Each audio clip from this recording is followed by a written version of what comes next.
what I think are the top 10 islands to visit on your next trip to Thailand. This is just one part of a bigger series of videos where I'm telling you all the best of Thailand, the best temples, the best foods, the best beaches, the best islands in this video, and then at the end, the best provinces to visit. So grab your flip-flops and your sunscreen and let's go visit the top 10 islands in Thailand.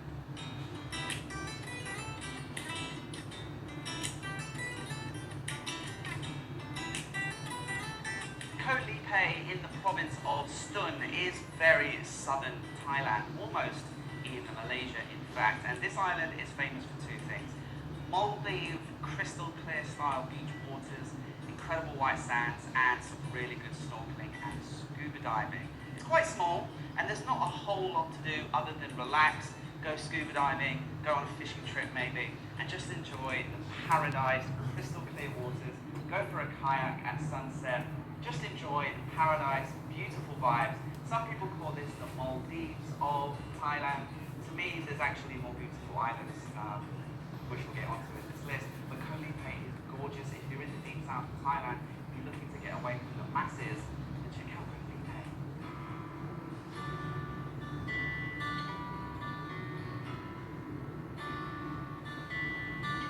Next up is Koh Tok in the province of Trang. Now, this island is a very local island. You will discover that it's got an incredible spear-headed beach. So a beach to the east and a beach to the west, and it meets at this point, and it's quite stunning, especially at sunrise and at sunset, obviously. But by far and away, the most amazing thing about Koh Tok is the fact that there are wild dugongs living in that area. And for a small fee, you can rent a long tail and go out on the ocean and dugong spotting. You'll see lots of turtles, and if you're lucky, like me, lots of dugongs as they feed and breed in the Koh Lipe area of this province. Beautiful viewpoints, amazing wildlife, and some of the best beaches in Thailand. What can you say more about Koh Tok?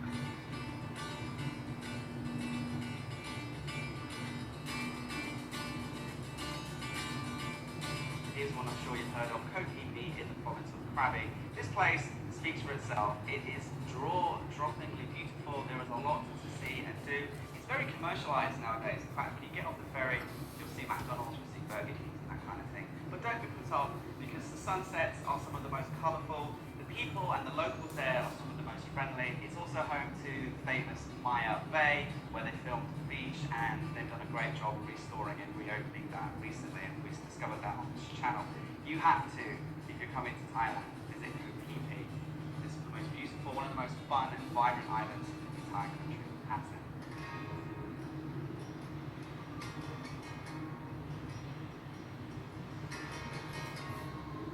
Next up is the island of Koh Mak in the province of Trang. This is in the middle of lots and lots of incredibly bizarre places. Great place to get away from things. It's very quiet, relaxing, beautiful island. It's beautiful and livable beaches. The nearby islands are incredibly beautiful, and Koh Mak just chills out in the middle of this collection of incredible islands. The centre is full of rubber tree plantations and not overrun, very quiet, very beautiful. If you're looking for one of those islands in Thailand that's off the beaten track, not on everybody's radar, but really quiet, really beautiful, then you have to visit Koh Mak.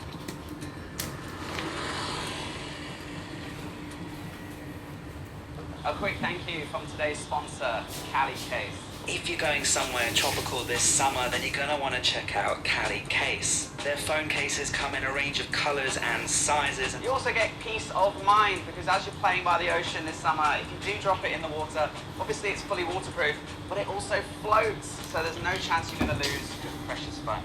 And let's face it, your phone has probably got an amazing camera on it already, so there's no need to spend $300 on a fancy GoPro when you can spend $30 on this case to get the same results. And if you use my code at checkout, you get an additional 20% off.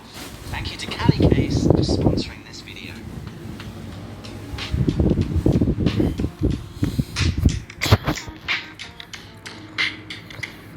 Koh Tao is an incredible island, and it's up there is one of my favourites because it has some of the best diving in the world, and I recently just tested that out, and I have to say that they've done a really great job since COVID rejuvenating the wildlife in the corals and everything under the sea. There's whale sharks there, there's dozens of great dive schools, great hotels, great Airbnbs, fantastically cheap hostels, parties on the beach, sunsets absolutely out of this world, fire shows. It's not too big, it's not too small, you can get around quite easily. There's viewpoints, there's abandoned hotels you can go explore, lots to see and do on the tiny island of Koh Tao. One of my favourites is somewhere that I've been going to since 2008. It's easily one of the best islands in the entire country.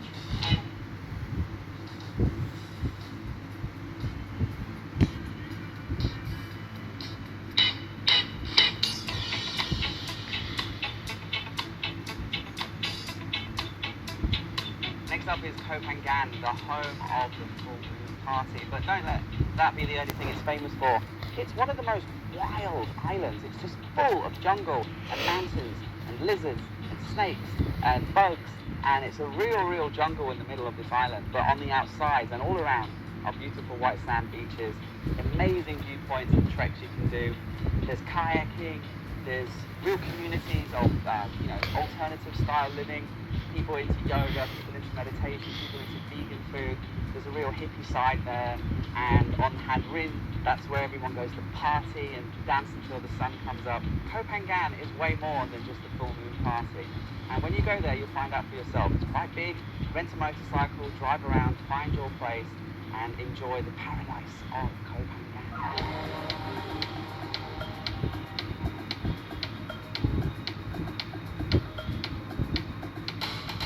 As we get to the top of the list, Koh Kood is here. It's a very quiet island, but it's quite big actually. It's one of the biggest islands for how quiet it is. Next to Koh Chang, in the province of Trat, get the ferry there and get ready to relax. There's no big party scene there. There's no loads of resorts. When you arrive, you just arrive at this fishing village, and then you find your own cheap guest house like I did, or you can stay in a really fancy place if you want to. There's lots of different options for budgets, amazing waterfalls, great trekking, fantastic paddle boarding, just beautiful island, very quiet and off the beaten track. So cool.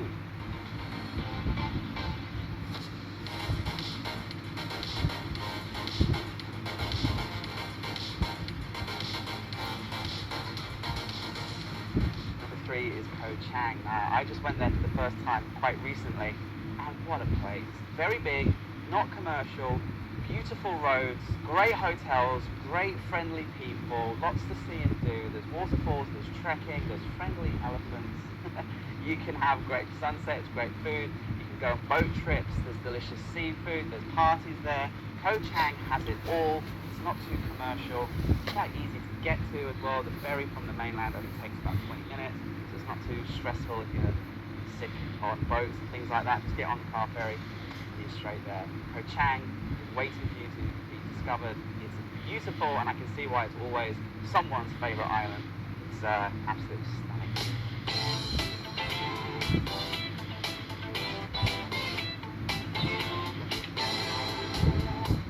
My second favourite island is here, Phuket. And even though it's a cloudy, overcast day, what a place this is.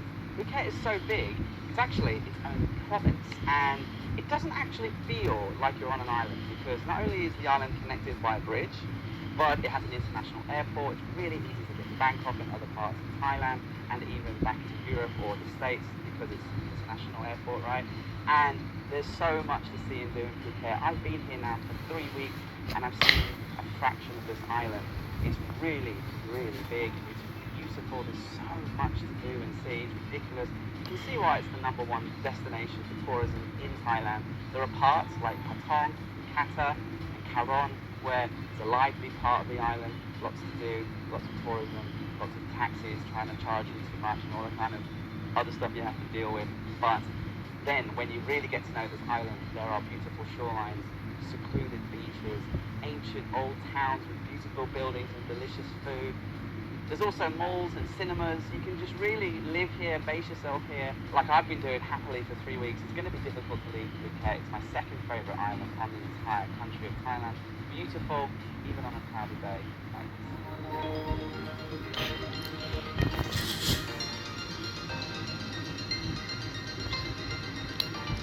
number one, my favourite island, and somewhere where I was based because of COVID lockdowns, and somewhere that I fell in love with, Koh Samui.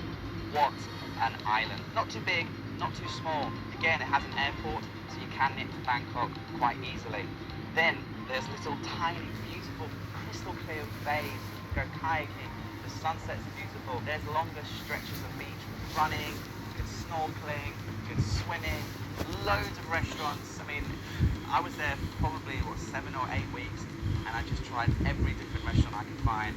Some of the best spring rolls, some of the best Italian, some of the best seafood, some of the best Isan food I found in Koh Samui. It's got malls, it's got cinemas, it's got really great roads to get around the island, and in the middle of the island, you can drive up into the mountainous areas, get that fresh air, go to the durian farms, get away from the hustle and bustle of the beach roads, and you've got mountains, you've got coral seas, you've got ferries, you've got sunsets, you've got great people, fantastic locations and hotels, lots to see and do. What a place. Koh Samui is my favourite island in Thailand. Okay, so that's the top 10 islands, according to me. Now, if you don't agree, that's okay, it's just my opinion. But I've been to all of these other islands that didn't make this list, and I sat down for a good hour, pros and cons, and for me, these were my top 10. Let me know if you agree or disagree in the comments. And remember, this is just one part of a travel series of videos, a travel guide as such. We've got the best foods, the best beaches, the best provinces, and the best temples in videos linked below and in this playlist. So get lost and start planning your trip to Thailand. I hope this video was useful. If you thought it was, drop a like and subscribe, because I have a library of videos in every single province on this channel. So thanks for watching. I'll see you in the next one.